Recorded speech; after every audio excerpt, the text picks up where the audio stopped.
Hello, everyone, and welcome to week number 2 of SOC 212. Have you had a strong start to the course and that you're beginning to think about migration, not just as individual movement, but as a global social process shaped by history, politics, and economics? Um, this week, this week, we shift our focus to three closely connected concepts: so globalization, borders, and the nation state, and how they structure migration in the modern world. First, let's talk briefly about globalization. Globalization refers to the increasing interconnectedness of countries and societies through trade, how they're connected through trade, communication, technology, culture, and migration. While globalization allows ideas, money, and goods, right, to move more freely across borders, people do not always experience the same freedom of movement. This tension is central to understanding contemporary migration debates. Next, we examine borders.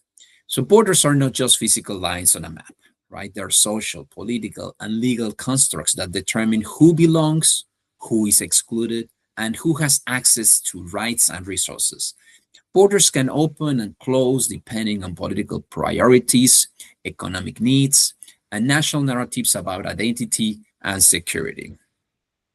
This brings us to nation state or the nation state. The nation state relies on borders to define membership, citizenship, and sovereignty.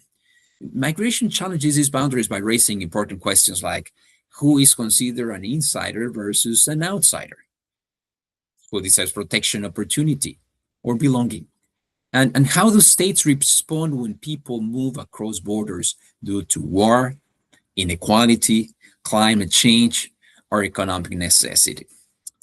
As you complete this week's readings and videos, I encourage you to think critically about how power operates through borders and how globalization can both enable and restrict mobility at the same time.